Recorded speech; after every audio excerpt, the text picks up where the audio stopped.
یہ جو یہودی تھے انہوں نے مکر و فریب کیا کیا کہ حضرت عیسیٰ علیہ السلام کے گرد گھیرا تنگ کر دیا، یہاں تک کہ ایک رات میں انہوں نے ساز باز کی، اور بعض روایات کے مطابق آپ کے جو حواری تھے ان میں سے ایک کو اپنے ساتھ ملا لیا، اور اس کو ملا کر اس کو جو بھی رشوت جو بھی تھی دے کر اس کو اس بات پر تیار کیا کہ بھائی ان کو قتل کرنا ہے۔ چنانچہ رات کے اندھیرے میں حضرت عیسیٰ علیہ السلام کا گھیراؤ کیا گیا۔ ایسے میں اللہ تعالیٰ سے آپ نے دعا کی، اللہ نے اپنے وعدے کو پورا کیا کہ وہ جب یہودی آئے آپ کے قتل کے منصوبے سے تو انہوں نے پہلے اسے اندر بھیجا، اسی کو جو آپ کا حواری تھا اور جو منافق تھا، یعنی جو ان کے ساتھ مل چکا تھا، کہا کہ تم جاؤ اندر پہلے۔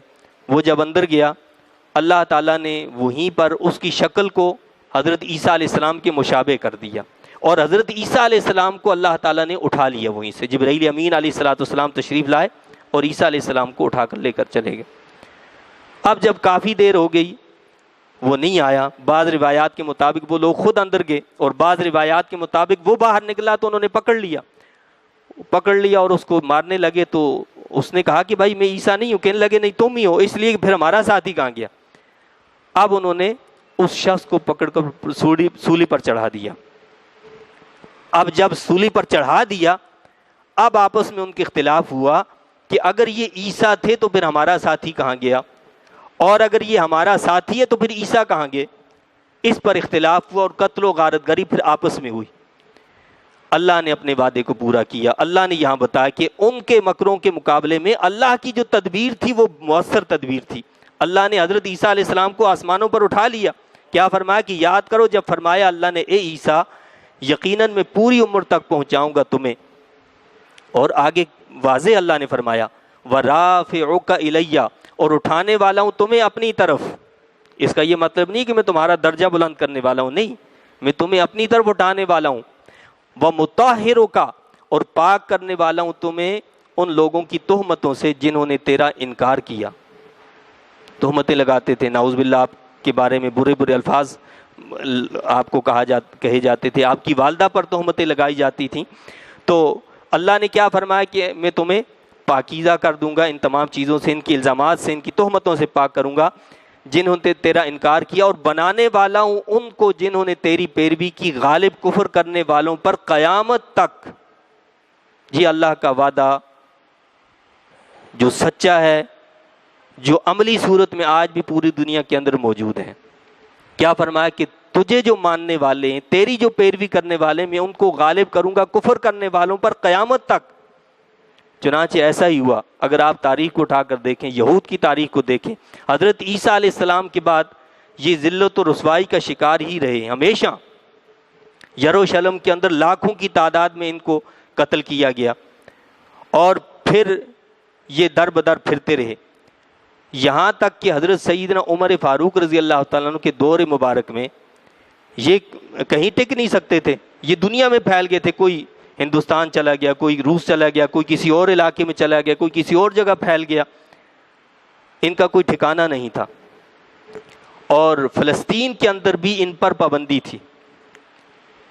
اور جب حضرت عمر فاروق رضی اللہ تعالیٰ عنہ کے دور مبارک میں عیسائیوں کے ساتھ ایک معاہدہ ہوا، اور اس معاہدے کے تحت عیسائیوں نے فلسطین جو ہے وہ مسلمانوں کے حوالے کیا، لیکن انہوں نے اس میں ایک شرط رکھی، عیسائیوں نے اس میں بھی کیا شرط رکھی؟ انہوں نے کہا کہ جی یہاں پر یہودی جو ہیں وہ زمین نہیں خرید سکیں گے اور نہ یہاں آ کر وہ آباد ہو سکیں گے۔ جب حضرت عمر فاروق رضی اللہ تعالیٰ عنہ نے یہ یعنی فلسطین اپنے قبضے میں لیا تو آپ نے اس بات کی اجازت دی کہ یہاں ہر شخص آ سکتا ہے، چاہے وہ عیسائی ہو، چاہے وہ یہودی ہو، وہ مسلمان ہو، کوئی بھی ہو، سب کے لیے آزاد ہے۔ لیکن یہودیوں پر یہ پابندی برقرار تھی کہ وہ آباد نہیں ہو سکیں گے، وہ یہاں زمین نہیں خرید سکیں گے۔ یہ سلسلہ خلافت عثمانیہ تک جاری رہا۔ خلافت عثمانیہ تک کوئی یہودی فلسطین میں زمین خرید ہی نہیں سکتا تھا، ان کی اجازت ہی نہیں تھی۔ انہوں نے عثمانی خلفاء سے بڑی بڑی رشوتیں پیش کی، بڑے بڑے معاملات کیے، لیکن انہوں نے نہیں مانا۔ جب انہوں نے دیکھا کہ یہ تو ہماری بات سننے والے نہیں، ماننے والے نہیں، انہوں نے سازشیں کی، اور سازشوں کے ذریعے سے خلافت اسلامیہ کو، خلافت عثمانیہ کا خاتمہ کر دیا۔ خلافت عثمانیہ کا سازشوں کے ذریعے سے خاتمہ کروایا۔ جب خلافت عثمانیہ کا خاتمہ ہو گیا تو اب ان کے لیے دروازہ کھل گیا، یعنی یہ تقریباً 1917 کی بات ہے۔ 1917 کے اندر انہوں نے جو ہے ایک برطانوی وزیر کے ذریعے سے وہاں ایک قانون جو ہے پاس کروایا، جس کے بعد انہوں نے وہاں زمینیں خریدنا شروع کی، اور 1917 سے تقریباً 31 سال کے بعد یہ اسرائیل کی اسٹیٹ پھر بنی۔ 1917 کے بعد تقریباً 31 سال کے بعد کیا ہوا، یہ یہودی اسٹیٹ اسرائیل بنی۔ آج جو ہے یہ 1.5 کروڑ سے بھی کم لوگ ہیں، لیکن پوری دنیا پر ہمیں غالب نظر آتے ہیں۔ حقیقت ایسی نہیں ہے، حقیقت یہ نہیں ہے۔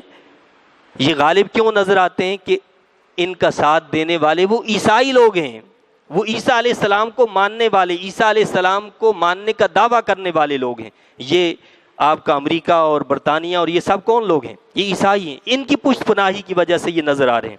اگر آج یہ پیچھے ہٹ جائیں تو یہود جو ہے نا وہ ذلیل و رسوا ہو جائیں۔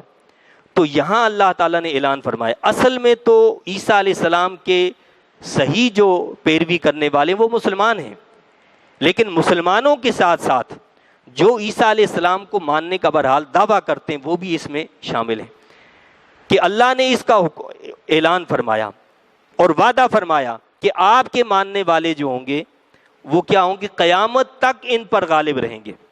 آج بھی غالب ہیں، کس کو ماننے والے؟ عیسیٰ علیہ السلام کو ماننے والا۔ عیسیٰ علیہ السلام کی پیروی کرنے والے کیا ہیں؟ غالب ہیں۔